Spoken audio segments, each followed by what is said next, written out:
Okay, today I want to talk to you about solving systems of equations using a method called elimination.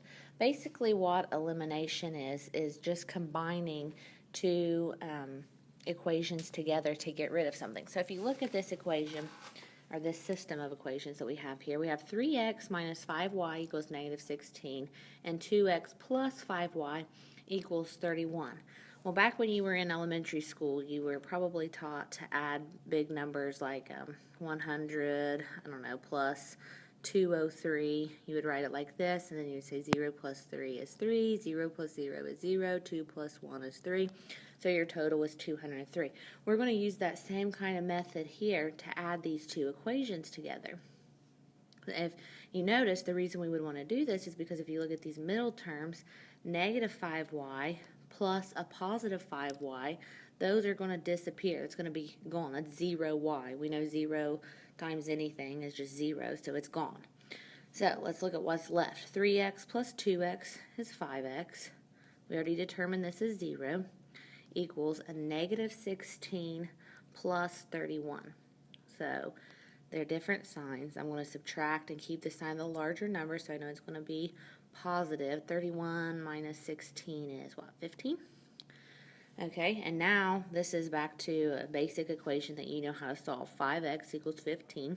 I'm going to divide both sides by 5, and I get x equals 3.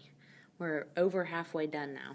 I can pick either of the two equations, either the top one or the bottom one, and plug in that 3 for x and solve for y. So I'm just going to do the bottom one. So 2 times 3 plus 5y equals 31. That would be 6 plus 5y equals 31. If I'm doing circles and squares, I know that I need to get the 5y by itself, so I'm going to minus 6 from both sides. 31 take away 6 is what? That'd be 30, then minus 5 would be 25. So 5y equals 25.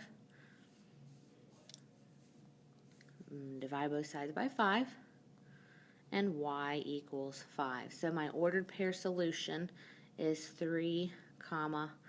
Now I would encourage you at this time to stop this video and plug that back into both equations just to double check and make sure that it's correct, but I'm not going to do that for the sake of time. Okay, let's try another one.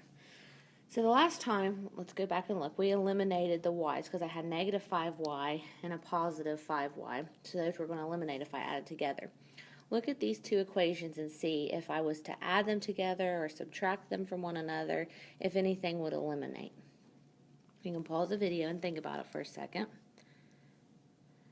I'm looking at this and I see a negative 3x and a positive 3x. They're opposites. They're the same thing, but they're opposites. So I know if I add opposites together, that it's going to be 0.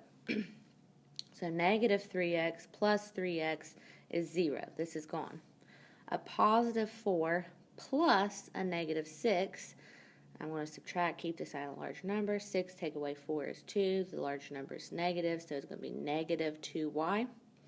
12 plus 18 is going to be 30. Okay, I'm going to divide both sides by negative 2 to get the y by itself, and y equals a negative 15. Now once again, I can pick the bottom or the top equation. It doesn't matter. I'm going to plug it into the bottom because I see that it's a negative, and a negative which is going to be a positive. I won't have to deal with this many negatives. So 3x minus 6 times negative 15 equals 18. Okay, so let's see. What is a negative 6 times a negative 15? I'm going to have to think about this for a second. 15 and 15 is 30, so that's 2 15s. I've got 6, so that's going to be, what, 90? So I've got 3x plus 90 equals 18. Now to get the 3x by itself, I'm going to subtract 90 from both sides. So 18 minus 90 would be what? It's going to be a negative, I know that. The larger number is negative. 90 minus 18 is 72. So it's going to be a negative 72 equals 3x. Okay, so now I want to separate the 3 and the x. So I'm going to divide both sides by 3. Negative 72 divided by 3, it's going to be a negative 24, I do believe. So my solution then would be negative 24, negative 15. Now, once again, at this point, you should pause the video, plug the value of negative 24 in for x in both equations, plug the negative 15 in for y, and double check to see if we are correct. Okay, now this one's just a little bit different. I've got 5s plus 2t equals 6, 9s plus 2t equals 22. If I look, there's nothing that's going to be eliminated right off the bat. But I do know that these two look a lot alike, 2t and a 2t. So what I want to do is, instead of adding, I want to subtract. Because if I do 2t take away 2t, I know that's going to be 0. So before we were adding, this time we're going to subtract. So 5s minus 9. 5 minus 9 is going to be negative 4s. 2t minus 2t is 0, so this is gone. 6 take away 22 is going to be 22 minus 6 would be what? I want to say 14, 16. 20, yeah, 16. And it's going to be a negative 16. Okay, now I want to divide both sides by the negative 4 to separate it and the s. So I have s equals a positive 4. 16 divided by 4 is 4. Negative divided by negative is a positive. So I'm going to take that s equal to 4, and I'm going to replace it with either one, does not matter, of the original equations. I just picked the top one.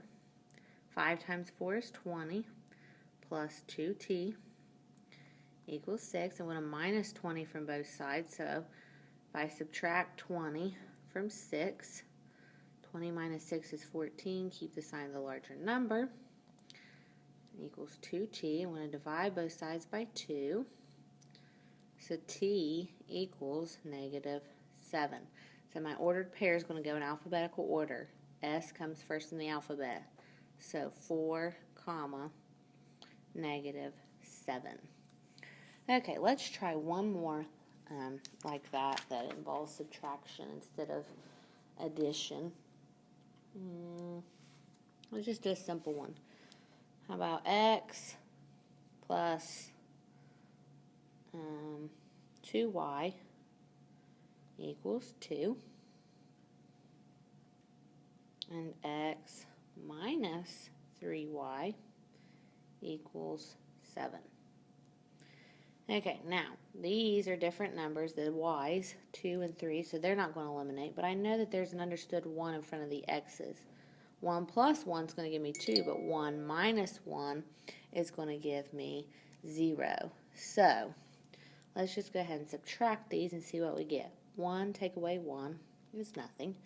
2 minus a negative 3. A minus a negative becomes a positive, so you actually end up with 2 plus 3, which is 5y, equals 2 take away 7. 2 minus 7 is negative 5. Divide both sides by 5, and y equals a negative 1. Now we can plug that back in to either equation. So I've got x plus 2 times negative 1 equals 2. 2 times a negative 1 is a negative 2. Bring down my x. So I'm going to add 2 to both sides to get x all by itself. So x equals 4. So my solution is 4, negative 1. So as you can see, you can either add the equations together or you can subtract the equations from one another, depending on what's going to best benefit you. The whole point is that you are trying to eliminate, get rid of one of the variables. So here we were eliminating x. Here we eliminated t. In this one we eliminated x. In this one we eliminated 5. So that just kind of gives you an idea of how to solve using elimination.